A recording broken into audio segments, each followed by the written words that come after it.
Hello everyone, welcome to line books. आज की इस वीडियो में हम जानेंगे कि आप लाइन बुक सॉफ्टवेयर में एम्प्लॉय कैसे क्रिएट कर सकते हैं और साथ ही साथ अगर आपकी फॉर्म में बहुत सारे एम्प्लॉय हैं तो आप सबको एक साथ इंपोर्ट कैसे कर सकते हैं।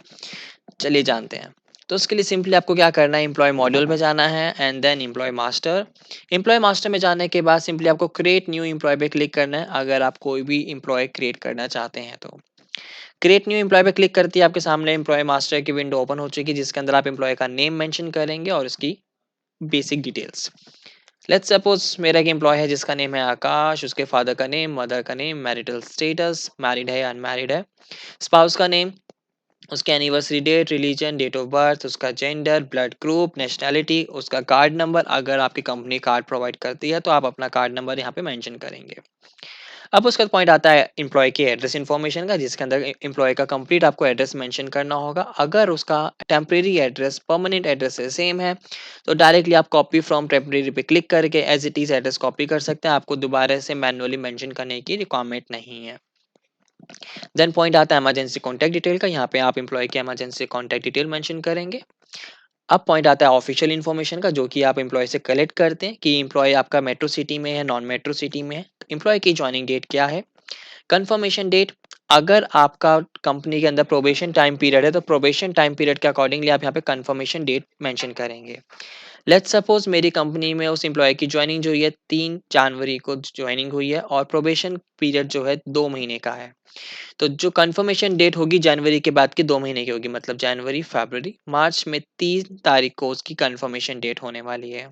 नोटिस कितने डेज का है आपकी कंपनी के अंदर आप वो एम्प्लॉय के लिए मेंशन करेंगे। प्रोबेशन पीरियड मंथ में मेंशन किया जाता है और नोटिस जो डेज होते हैं वो डेज में मेंशन किए जाते हैं। आपकी कंपनी में एम्प्लॉय को सैलरी दिया जाता है, वेजेस दिया जाता है, तो आप सैलरी और वेजेस अपने अकॉर्डिंगली सिलेक्ट करेंगे। सोर्स किस सोर्स के थ्रू आया था, किसी वेबसाइट के थ्रू वो आए हैं या फिर किसी अनदर सोर्स के थ्रू आए हैं, किसी के रेफरेंस के थ्रू आए हैं, तो वो आप यहाँ पे मेंशन करेंगे। उनकी स्किल सेट क्या है वो आप यहाँ पे मेंशन करेंगे। एम्प्लॉय का पैन नंबर मेंशन करेंगे। यूएन नंबर अगर उनके पास है तो आप यहाँ पे UAN number, voter ID card number, civil ID number, Aadhaar number, passport valid कब तक के लिए है, वीज़ा कब तक के लिए वैलिड है, उनका driving licence number, driving licence कब तक के लिए वैलिड है, वो डिटेल्स आप यहाँ पे मेंशन करेंगे। अभी पॉइंट आता है एम्प्लॉय की ईएसआई और पीएफ डिटेल्स का कि आप एम्प्लॉय की ईएसआई और पीएफ डिडक्ट करने वाले हैं या नहीं करने वाले। अगर आप डिडक्ट करेंगे तो सिंपली क्लिक करने पे यहाँ पे ईएसआई और ईएसआई की डिटेल्स का यहाँ पे ऑप्शन आ जाएगा। सेम ऐसे पीएफ पे भी अगर आप क्लिक करते तो पीएफ के डिटेल्स भी आपसे पूछ लेता है। प्रोफेशनल टैक्स एप्लीकेबल होगा या नहीं होगा, लेबर वेलफेयर फंड एप्लीकेबल होंगे या नहीं होंगे, ओवर टाइम एप्लीकेबल होता है या नहीं होता, आप उसके अकॉर्डिंगली यहाँ पे मेंशन करेंगे। देन आफ्टर यहाँ पे पॉइंट आता है एम्प्लॉय की बैंकिंग डिटेल्स का कि एम्प्लॉय की कौन से बैंक अकाउंट में सैलरी जाने वाली है, तो एम्प्लॉय की बैंकिंग डिटेल्स आप यहाँ पे मेंशन करते हैं। एम्प्लॉय की क्वालिफिकेशन आप यहाँ पे मेंशन करेंगे। लास्ट उस कंपनी का एक्सपीरियंस कि उसका उसकी कंपनी का लास्ट एक्सपीरियंस कितना था वो और कितने ईयर का है वो आप यहाँ पे मेंशन करेंगे। देन पॉइंट आता है लीव पॉलिसीज का। अभी हमने लीव मास्टर से कोई भी लीव क्रिएट नहीं करी तो इसलिए ब्लैंक आ रहा है। अभी आगे के प्रोसेस में हम लीव पॉलिसीज भी देखेंगे और समझेंगे।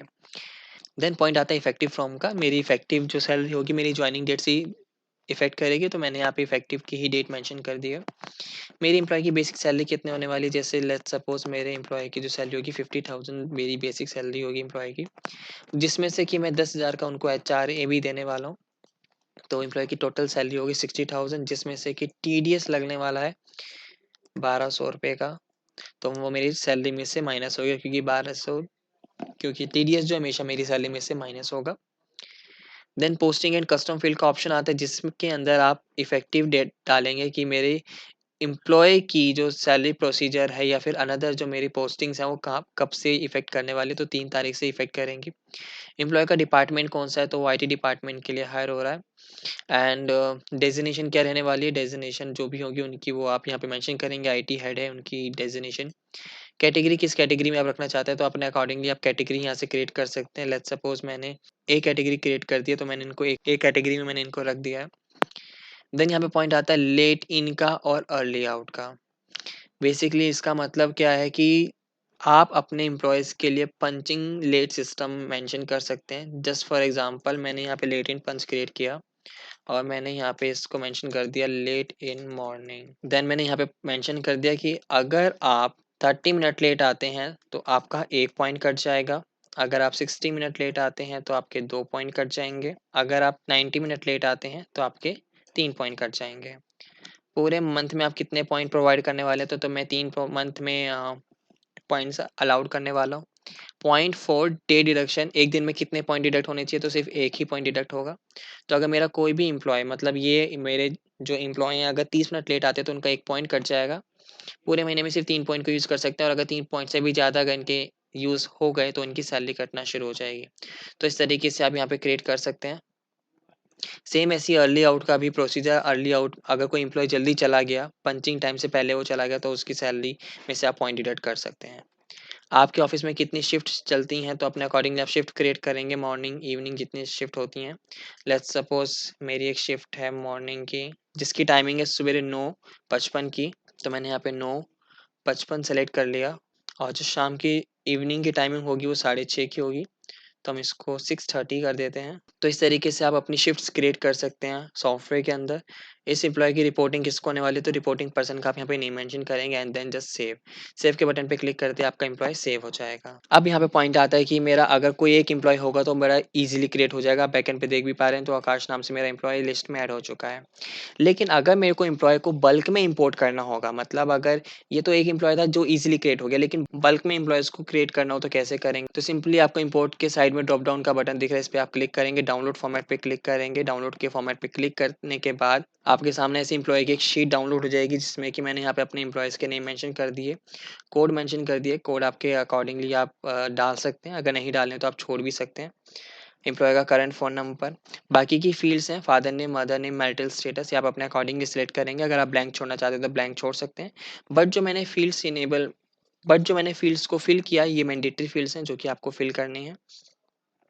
परमानेंट उनका मोबाइल नंबर आप यहाँ मेंशन करेंगे, उनका फ़ोन नंबर मेंशन करेंगे, उनकी जॉइनिंग डेट जो कि मैंडेटरी है यहाँ पे मेंशन करना, और सेम जॉइनिंग डेट जो होनी चाहिए उनकी इफ़ेक्टिव डेट में भी सेम होनी चाहिए।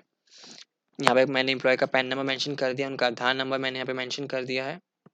And then after effective date जो कि मैंने बताया कि आपकी जॉइनिंग डेट से इफेक्टिव डेट बिल्कुल मैच करनी चाहिए, वो मैंने यहाँ पे मेंशन कर दी। कौन सी ब्रांच के लिए वो आए, तो वो ब्रांच मैंने यहाँ पे मेंशन कर दिया। कौन से डिपार्टमेंट के लिए आए, डिपार्टमेंट मैंने मेंशन कर दी। किस डेजिग्नेशन के लिए आए, वो डेजिग्नेशन मैंने यहाँ पे मेंशन कर दिया है। और उनकी सैलरी सीटीसी कितनी रहने वाली है और इन हैंड कितनी रहने वाली है, उसके अकॉर्डिंगली मैंने यहाँ पे मेंशन कर दिया है।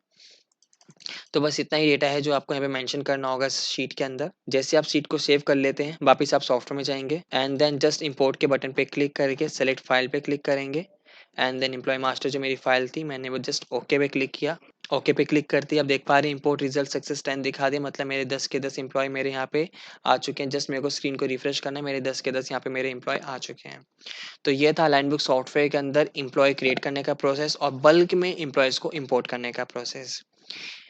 एम्प्लॉय क्रिएशन के प्रोसेस के बीच में हमारे पास एक पॉइंट आया था कि एम्प्लॉय की लीव कैसे मैनेज करेंगे, तो एम्प्लॉय मास्टर के अंदर ही, तो एम्प्लॉय मॉड्यूल के अंदर ही यहाँ पे लीव मैनेज लीव का ऑप्शन आता है, जिसके अंदर लीव मास्टर में आप यहाँ से लीव्स क्रिएट करेंगे।